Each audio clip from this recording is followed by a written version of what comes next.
Welcome back, my friends, to the Alarmists, Conspiracy Theories, and Coffee.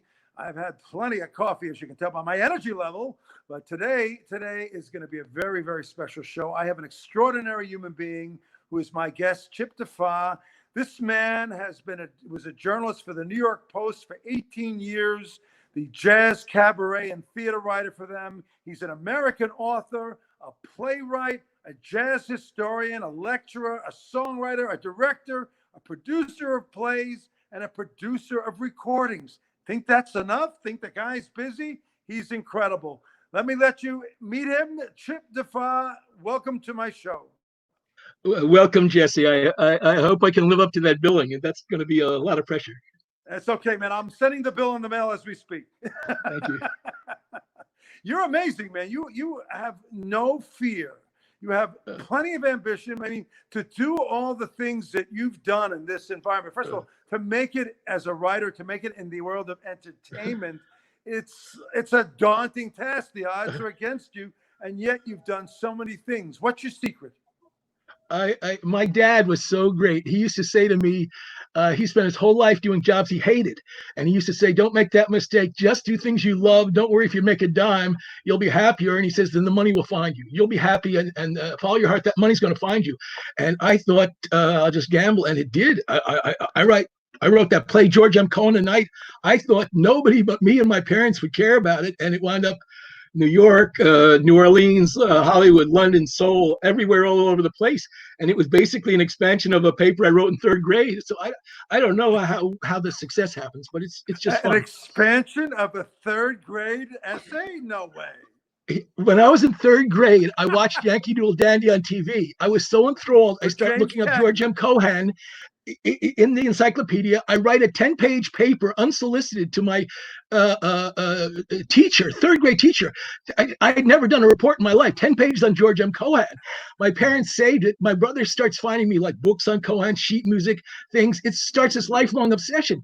So when I write this play, and I tell my sister, I can't believe I wrote that whole play in like 2 weeks. She says, you've been writing that 40 years. That's your third grade play. You just added a few lines. Now explain to the audience who may not know you, that was your big break, and explain to them what you do and how that happened, and so that they have a better education. None of this makes logical sense, but I'll tell you anyway.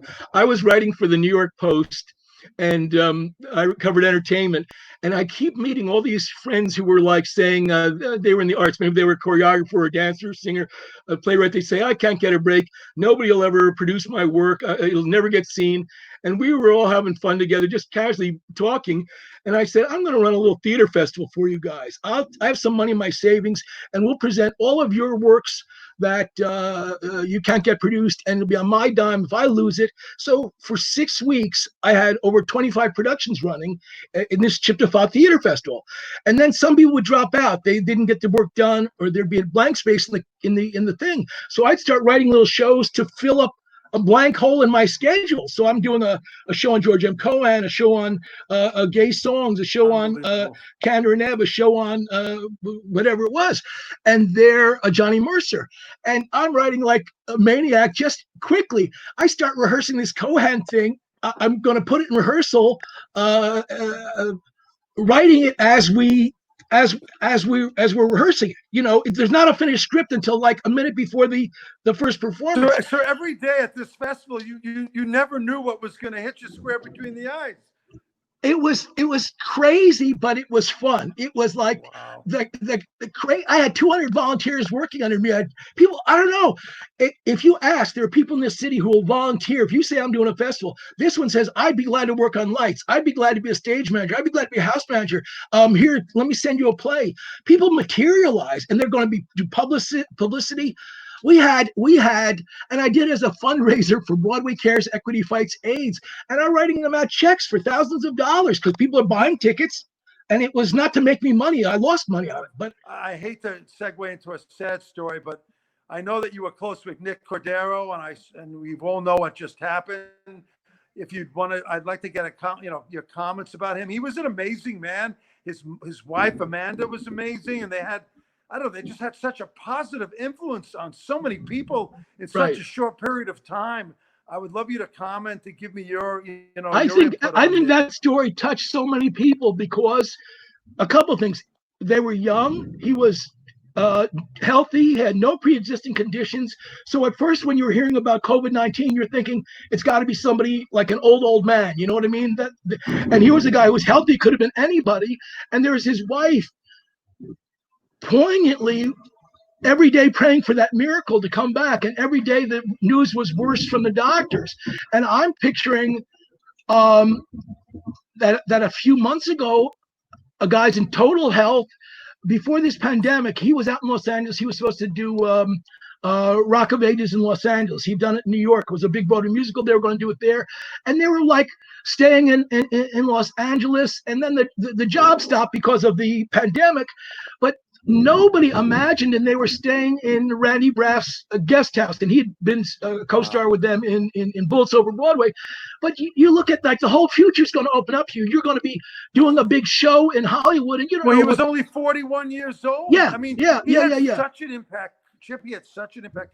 I read that he was friendly with Steve Van Zandt from Bruce Springsteen's band. Yeah. He very quietly, I mean, but when I read about his history, you're talking about from like 2012 to now, that's only 8 years. He touched so many people's hearts. Yeah. And if you met him, he would have been really quiet, soft-spoken, down to earth, or something like that. And he might be playing on the stage, this brash gangster, and he's going to tap dance and sing his heart out. And by the end of the show, he's spent because he's given it all. And now he goes back to be this quiet guy that people are congratulating him, and he's letting them do the talking because he worked hard. He didn't look like it, but he works hard to do all that tap dancing, that singing, and stuff like that. And he was just a soft-spoken Canadian, which is funny because if you go to YouTube and look at a performance of him singing a ballad in a nightclub, it's this gentle, sensitive soul. You'd never picture. Is that the same guy who was this tough gangster on Broadway? But he had those two sides, and he knew to be when to use the character and when he wanted to express himself. How did you meet Nick? Was it through doing just writing or just casual things? No. Just very casual, like at a cast party. You just meet people in this business. I'm not trying to pretend I'm a friend or anything like that. We're just casually. You meet people and you just know them casually. As a final quote, because we're going to need to wrap it up, and I want to get your worldview. Where do you think we're headed? This is the most unsettling time in my life. I mean, I have a family, I'm a father, and we're lucky we live out in the Hamptons, so we're kind of able to stay kind of in our own little fish pond without having those obstructions and obtrusiveness that's going on. But where do you see it leading? Where do you see us heading? Where will we be a year or 2 years from now? We're going to be dealing with this change in life for a lot longer than we think. What's your viewpoint? I'm very scared or concerned because not only is the virus not going away, but the whole country's not taking it seriously enough. Trump isn't setting a good example. So all these people wandering around. I had friends wanted me to go to Fire Island this weekend. When they told me, I didn't go, but they have houses out there. They told me, or they rent a house. They told me that it was filled with people packed together like sardines, no masks, partying as if there was no such thing as a virus. What is going on? Why are they doing that? 3 weeks from now, they're going to be sick. And some of those people are already have bad immune systems. I mean, it makes no sense. It makes, and I said, you wanted me to be part of that party? I'm like, no.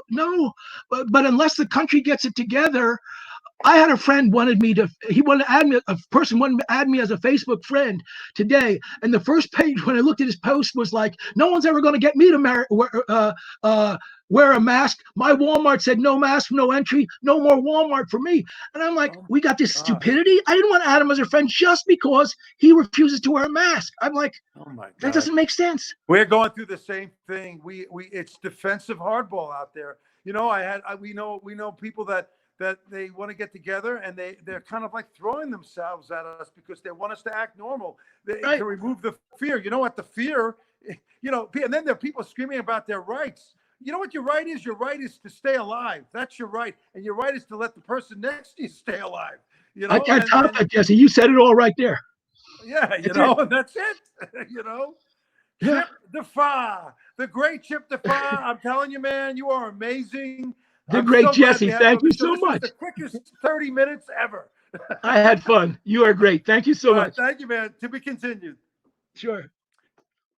And another episode of the Alarmist Conspiracy Theories and Coffee closes with Chip Deffaa and his great, amazing life. What a humanitarian! Just a compassionate human being who's done so much. Oh, I don't know, man. I wish I could grow up and be just like Chip. I'm telling you, he's amazing. We have so many great people coming on. We can't wait to do these shows. Thank you for watching. Peace.